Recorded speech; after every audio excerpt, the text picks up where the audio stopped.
اس لیے نارمل اچھے بچوں کی طرح زندگی گزارنی چاہیے. کوئی بیماری ہو, اس بیماری میں ڈاکٹر بطور دوا کے تجویز کرے تو ٹھیک ہے. کوئی بیماری ہو گئی نا آپ کو, اس میں بطور دوا کے, بطور علاج کے, وہ ایک الگ چیز ہے, وہ ٹھیک ہے. لیکن نارمل آدمی کو, جوان آدمی کو ایسی ایکٹیویٹیز نہیں کرنی چاہیے اچھے بچوں کی طرح, سیدھا تمیز سے, جیسے اس کے باپ دادا زندگی گزارتے آئے تھے. جانوروں کو دیکھا کبھی صبح اٹھتے ہی پانی پی رہے ہوں جا کے, ہیں؟ صبح اٹھتے ہی سارے جانور, ان کو کیا چاہیے, بھوک لگنا شروع ہوتی ہے, کھانا کھاتے ہیں. تو نبی اسی طرح یہ بھی بہت ہے کہ کھانے کے بعد پانی نہ پیو, کھانے کے بعد پانی نہ پیو. سنا ہوگا آپ نے, سب سنتے ہیں کھانے کے بعد پانی زہر ہے, یہ ہے, فلانا ڈمکانا ہے. اس بارے میں کچھ لوگ حدیثیں بھی بیان کرتے ہیں. نبی صلی اللہ علیہ وسلم کی سیرت جب ہم دیکھتے ہیں تو آپ صلی اللہ علیہ وسلم نے کھانے کے بعد پانی پیا بھی ہے, عمل سے بھی ثابت ہوتا ہے کہ پانی پیا ہے. اور نبی صلی اللہ علیہ وسلم نے جو قولی حدیث ہے اس سے بھی پتہ چلتا ہے کہ کھانا اور پانی ساتھ ساتھ ہیں. ابھی آدھا کلپ نہ بنانے, پورا ہونے دیں, تو ایسا نہ ہو آدھا کاٹ کے پیش کر دے. دیکھو حدیث میں آتا ہے رسول اللہ صلی اللہ علیہ وسلم گھر سے نکلے, شدید بھوک تھی آپ کو, شدید بھوک, پریشان ہو کے گھر سے نکلے. حضرت ابو بکر ملے, کیا مسئلہ ہے؟ ان کے ساتھ بھی یہی مسئلہ تھا, بھوک کی شدت نے پریشان کر دیا. حضرت عمر کا بھی یہی مسئلہ, بھوک کی شدت نے پریشان کر دیا. یہ تینوں اصحاب جا رہے ہیں. ایک صحابی نے کہا, دعوت کی ان کی, اپنے باغ میں لے کر گئے, تر کھجوریں سامنے لا کے رکھیں.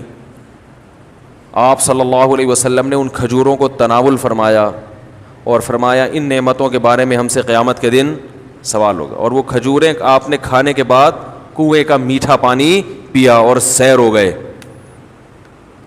پانی پینے کا مزہ ہی کھانے کے بعد ہے. نہیں آ رہی سمجھ؟ جب شدید بھوک میں آپ کھجوریں کھاؤ گے اور اس کے بعد پانی پیو گے تو کیا مزہ نہیں آئے گا؟ کھجوریں کھا لیں, اب پیاس لگ رہی ہے آپ کا, نہ کھانے کے 3 گھنٹے کے بعد پانی, 2 گھنٹے کے بعد پانی, وہ بہت مصیبت ہے بھائی. یہ نیچر ہے, کھاتے ہی پانی پینے کا دل چاہتا ہے. اور ایک اور حدیث سنا دیتا ہوں. آپ صلی اللہ علیہ وسلم نے فرمایا معدے کے 3 حصے کرو, ایک حصہ کھانا, ایک حصہ پانی, ایک حصہ ہوا. تو یہ جو ایک حصہ پانی اور ایک حصہ کھانا, اس کا صاف مطلب ہے کہ کھانے کے ساتھ ہی پانی ہے, تبھی تو اس کے لیے جگہ چھوڑنی ہے. کیا ہو گیا؟ اگر کھانے کے 2 گھنٹے بعد پانی ہوتا تو 1/3 کھانا تو وہ ہضم ہو چکا ہوتا ہے, پھر تو پورا معدہ پانی کے لیے تیار ہے. تو دونوں حدیثوں کو ملائیں تو رزلٹ کیا سامنے آئے گا کہ کھانا پانی قرآن میں کیا, کلو وشربو, کھاؤ اور پیو, کھاؤ اور پیو. تو کھانا پینا کٹھا ہے. لیکن دونوں حدیثوں کو ہم ساتھ ملاتے ہیں. آدھی حدیث لوگ ہیں نا, آدھی نہیں لوگ, پھر مسئلہ خراب ہوگا.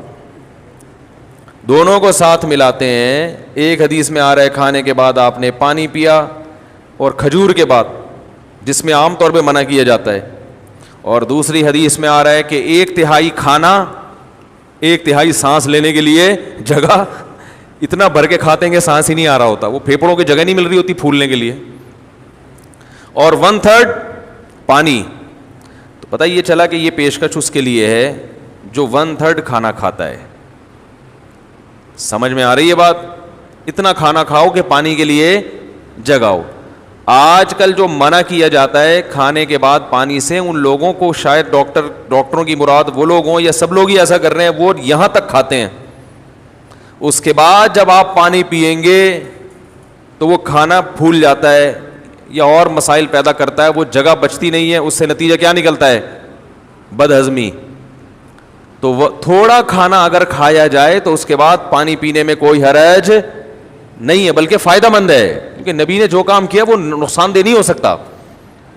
دوسری بات یہ کہ پانی کس قسم کا پینا ہے.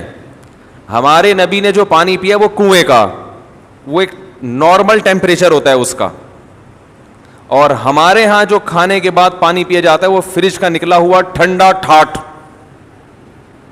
سمجھ میں آ رہی ہے بات؟ اس سے میدے کا کیا ہو جاتا ہے؟ بیڑا غرق. یہ جو ہمارا میدا ہے نا, یہ کلوک وائز گھومتا ہے ایسے, یعنی میرے لحاظ سے دیکھیں نا, یوں کر کے گھومتا ہے. آپ کے لحاظ سے یوں کر کے گھومتا ہے، یہ ایسے گھوم رہا ہوتا ہے یہ. تو جب آپ ٹھنڈی ٹھاٹ چیز پانی اس میں ڈالتے ہو تو اس کی جو گھومنے کی حرکت ہے وہ سست ہو جاتی ہے، اور وہ جو کھانا ہے وہ مختلف قسم کے کھانچوں میں پھنس جاتا ہے. ٹھیک ہے نا؟ جیسے ایک چیز گھوم رہی ہو نا، کوئی چکی ہے جو اپنے گھوم رہی ہے، پیس رہی ہے، تو ظاہر ہے فرق پڑتا ہے نا، اس کی رفتار سلو ہو جائے تو میدے کی رفتار ٹھنڈے ہونے کی وجہ سے کیا ہو جاتی ہے، تو اس سے قبض ہوتا ہے اور درجنوں بیماریاں پیدا ہوتی ہیں. تو پانی کھانے کے بعد پی سکتے ہیں آپ، بشرطے کہ کھانا آپ نے تمیز سے کھایا ہو اور پانی کا ٹیمپریچر بہت زیادہ کم نہ ہو، ٹھنڈا پانی نہ ہو. سمجھ رہے کہ نہیں سمجھ رہے؟ تو اس بارے میں جو حدیثیں پیش کی جاتی ہیں نا کھانے کے بعد پانی نہ پینا، وہ صحیح نہیں ہے. اور اگر گرم پانی پیا جائے جو چولہے کا گرم ہو، وہ تو ہاضمے میں اور مدد دیتا ہے، جو قہوہ جسے کہتے ہیں، وہ تو اور تھوڑی مدد دیتا ہے ہاضمے میں. لیکن میں نوجوانوں کو کہتا ہوں وہ نہ پئیں، تمیز سے زندگی گزاریں، بس پانی پئیں.